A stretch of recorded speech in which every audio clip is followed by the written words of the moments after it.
যেহেতু লন্ডনে থাকি, টাইমের একটা ডিস্টেন্সের ব্যাপার ছিল, তো সাফাকাত ভাইয়ের অনেকটা চ্যালেঞ্জিং ছিল সেটা, যেটা কিনা অনেক টাইমের ব্যবধানের কারণে সাফাকাত ভাই দেখা গেছে বাংলাদেশ টাইম রাত 12টা, 1টা, 2টা, 3টা পর্যন্ত, 4টা পর্যন্ত আমার সাথে গুগল মিটে সমস্ত কিছু উনি প্ল্যান করছেন একসাথে বসে। এটা একটু চ্যালেঞ্জিং ব্যাপার ছিল ওনার জন্য। তারপরেও উনি যথেষ্ট ধৈর্যর পরিচয় দিয়ে আমার সাথে কাজগুলি সমস্ত কিছু করছে। এবং তার কাজ, তার যে কোয়ালিটি, সব দিক দিয়ে আমি রিয়েলি হ্যাপি। এবং তাই জন্য সাফকাত ভাই এবং তার যে ইন্টেরিয়রের যে লোক আছে প্রত্যেকটা আমি অশেষ অশেষ ধন্যবাদ। যারা প্রবাসে থাকেন আমাদের মতো, ওনারা ওনাকে রিলে করতে পারেন, এক কথায় যেন বিশ্বাস করলে উনি সুন্দর কাজটা আপনাদেরকে উপহার দিতে পারেন।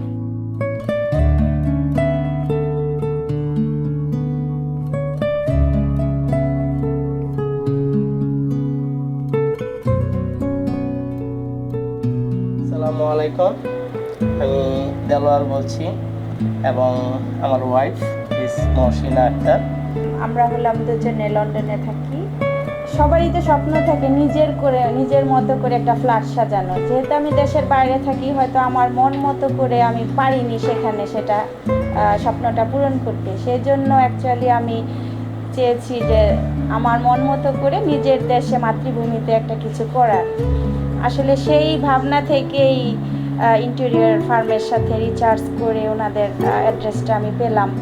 তো ওইভাবেই আমি WoodX ইন্টেরিয়রের একজনের রেফারেন্সে ওনাদের এই সমস্ত কাজকর্ম, ওনাদের যেই অনলাইনে যে কাজগুলো ছিল ওগুলো আমি দেখে আমার একটা মনে হলো যে না, ওনাদের সাথে যোগাযোগ করলে হয়তো আমার একটা ভবিষ্যতে যে স্বপ্নটা সেটা হয়তো পূরণ হতে পারে।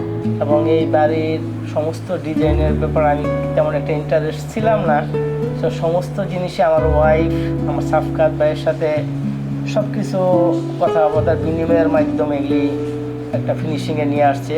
অ্যাকচুয়ালি আমি রিয়েলি হ্যাপি। সাফকাত ভাইয়ের যেই মানে ব্যবহার এবং তার কাজ, তার যে কোয়ালিটি, সব দিক দিয়ে আমি রিয়েলি হ্যাপি। এবং তাই জন্য সাফকাত ভাই এবং তার যে ইন্টেরিয়রের যে লোক আছে প্রত্যেকটা আমি অশেষ অশেষ ধন্যবাদ। এবং নেক্সটে যদি আমি আরও কোনো বাড়িঘর করতে চাই, এমন কোনো প্ল্যান করতে চাই, আমি সাফকাত ভাইয়ের সাথে যোগাযোগ করব। এবং সে যেই ফ্রেন্ডলি যে আমাকে কাজগুলি করে দিয়েছে, এর জন্য আমি তাকে অশেষ অশেষ ধন্যবাদ। আমি আরও অনেক ইন্টেরিয়রদের সাথে যোগাযোগ করছি এবং তাদের সাথে যেই কথা বিনিময় করছি, কথোপকথন করছি, তা আমার কাছে সাফকাত ভাই সবচেয়ে আমার বেটার বলে মনে হয়েছে। এবং আমি লাস্ট টাইমে যখন বাংলাদেশে এসে আমি অনলাইনের মাধ্যমে পেয়েছি, কিন্তু তাকে যখন আমি কল করছি সে খুব শীঘ্রই আমার সাথে যোগাযোগ করছে লাস্ট নভেম্বরে। এবং তাকে আমি যেইভাবে বলেছি করার জন্য ঠিক সেইভাবে সে আমার কাজগুলি করে দিয়েছে। যেহেতু আমি এখানে ছিলাম না, তো সমস্ত কাজ আমরা গুগল মিটে ওনাদের সাথে বসে আলাপ আলোচনা করে সমস্ত কিছু পিকচার আপলোডের মাধ্যমে অ্যাকচুয়ালি 3D ডিজাইনটা ওনারা করে। আমি যেহেতু বাইরে থাকি নিয়ারলি 18 ইয়ার্স, তো আমার পছন্দটা অ্যাকচুয়ালি একটু ডিফারেন্ট। হোয়াইট বেসড থিমটা আমার খুব পছন্দ, আর গ্লাস ডিজাইনটা আমার পছন্দ। তো সেই জন্য ভাইয়ারে আমি আমার মন মতো যে পছন্দটা সেটা আমি ভাইয়ার সাথে শেয়ার করেছি। তো ওনারা 100% এফোর্ট দিয়েছেন সেটা আর কি ইমপ্লিমেন্ট করার জন্য, যতটা সম্ভব ওনারা এফোর্ট দিয়েছেন। তারপরেও যেটা টুকটাক আমার একটু রিকোয়ারমেন্ট এক্সট্রা বেশি ছিল সেটাও ভাইয়া আসার পরে ফুলফিল করে দিয়েছে। আসলে আমি অনেক ফ্রি মানুষ, মনের দিক থেকে অনেক ফ্রি। আমি এত আবদ্ধ কিছু পছন্দ করি না। আমি চাই যেন যতটুকুই আমার বাসাটা হোক যেন ওপেন খোলামেলা থাকে।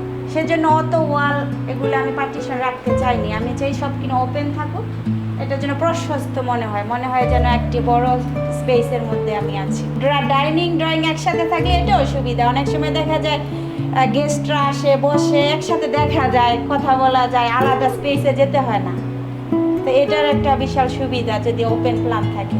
আর স্পেশালি এটার ভিউটা খুব সুন্দর আসে। যেহেতু আমার বাসাটা একটু ছোট, সেই জন্য আমি এটা করেছি যাতে অনেক দেয়ালগুলো কম থাকে, এটা যেন একটু প্রশস্ত মনে হয় দেখা যায়। এবং অ্যাকচুয়ালি আমাদের যে স্কোয়ার ফিট আছে, ওই স্কোয়ার ফিট অনুসারে আমাদের বাসাটা একটু ছোটো, 1326 স্কোয়ার ফিট। এর মাঝখানে আমাদের আবার লিফটটা পড়ছে। এই কারণে আমরা এমনভাবে এটাকে একটা লিফটটাকে কভার দেওয়ার জন্য আমরা একটা শোকেস ভাবে তৈরি করছি, কেন এই জিনিসটা বোঝা যায় না যে মাঝখানে যে আমাদের একটা লিফট আছে, এবং এটা বোঝা যায় একটা শোকেস। এবং ওই পাশে যে টিভি ক্যাবিনেটটা করছি, ওইটা ওই আদার সাইডটা আপনার সমস্ত লিফটটাকে কভার করে দিছে, এবং কেউ মানুষ আসলেও বুঝতে পারে না যে এটা একটা লিফট ছিল, এবং সবাই বুঝে যে এটা একটা মানে শোকেস এবং একটা ক্যাবিনেট আর কি। এই জন্য সবাই জিনিসটাকে লাইক করছে এবং পছন্দ করছে আর কি। আচ্ছা, আমি লাইভ কিচেনের প্ল্যানটা করেছি এই জন্য, যেহেতু আমি বাইরে থাকি, এটা আমার কাছে অ্যাভেলেবল, সবসময় দেখি, আমার কাছে খুব ভালো লাগে। আর কিচেনটা হলো একটা ইম্পর্টেন্ট জায়গা, বিশেষ করে মহিলাদের জন্য। এটা যদি একদম ছোটোখাটো কর্নারে থাকে, সেখানে পর্যাপ্ত আলো বাতাসের একটা ব্যবস্থা থাকে, মানসিক একটা বিনোদনের ব্যবস্থা থাকে। তো আমি কিচেনটাকে ওভাবে দেখতে চাই যেন আমি বিনোদন, আমি রান্না করব, সবার সাথে গেস্টদের সাথে আলাপ করব, গল্প করব, সবাই যেন একসাথে মিলেমিশে কাজটা করব। আমার যেন মনে হয় না যে আমি কিচেনে একদম বোর ফিল করছি, আবদ্ধ অবস্থায় আছে। হ্যাঁ, তো এর জন্য অ্যাকচুয়ালি ওপেন প্ল্যান করা। তো এটা খুব এনজয় করে, আমার মেয়েরা আমার সাথে হেল্প করে, আমার হাজব্যান্ড হেল্প করে, যারা আসে সবাইকে আমি সময় দিতে পারি, ওই সময় আমি কাজটাও সারতে পারি। এটা খুব ভালো আইডিয়া। তো লন্ডনে থাকি, টাইমের একটা ডিস্টেন্সের ব্যাপার ছিল, তো সাফাকাত ভাইয়ের অনেকটা চ্যালেঞ্জিং ছিল সেটা, যেটা কিনা অনেক টাইমের ব্যবধানের কারণে সাফাকাত ভাই দেখা গেছে বাংলাদেশ টাইম রাত 10টা, রাত 12টা, 1টা, 2টা, 3টা পর্যন্ত, 4টা পর্যন্ত আমার সাথে গুগল মিটে সমস্ত কিছু উনি প্ল্যান করছেন একসাথে বসে। এটা একটু চ্যালেঞ্জিং ব্যাপার ছিল ওনার জন্য, তারপরেও উনি যথেষ্ট ধৈর্যর পরিচয় দিয়ে আমার সাথে কাজগুলি সমস্ত কিছু করছে। আর কেনাকাটার অনেক বিষয় ছিল, যেগুলো কিনা শপিং মলে যে তারপরে উনি অনেক সময় নিয়ে আমার সাথে ছবি পিকচার আপলোড করে ভাইবারে, ইমোতে, হোয়াটসঅ্যাপে, মেসেঞ্জারে সমস্ত এইভাবে যেইভাবে পারছে উনি আমার নিজস্ব যে সময়টা ওইটা ম্যাচ করে উনি সমস্ত কাজগুলো করছে আমার সাথে। আমরা অনেক সন্তুষ্ট আপনাদের কাজে। আর আমার ওয়াইফ, হ্যাঁ, স্পেশালি সাফাকাত ভাই অনেক ফ্রেন্ডলি। আমি যখন যেটা বলেছি উনি আমার কথাটা ইম্পর্টেন্স সাথে সাথে গুরুত্ব সহকারে বিবেচনা করে সেই কাজটা করছে। তো যদিও এটা ওনার জন্য অনেক চ্যালেঞ্জিং ছিল, অনেক সময় দেখা যায় যারা কাজ করে ওনারা নিজেরা প্রেজেন্ট থাকে, আমরা ছিলাম না, সম্পূর্ণ কাজটাই অনুপস্থিতিতে এই কাজটা তিনি সমাধান করেছেন। শুধুমাত্র পিকচার আপলোডের মাধ্যমে, টেলিফোন কলের মাধ্যমে উনি 100% কোয়ালিটি এনশিওর করে উনি কাজগুলো করছেন। যারা প্রবাসে থাকেন আমাদের মতো, ওনারা ওনাকে রিলে করতে পারেন, এক কথায় যেন বিশ্বাস করলে উনি সুন্দর কাজটা আপনাদেরকে উপহার দিতে পারবেন ইনশাল্লাহ।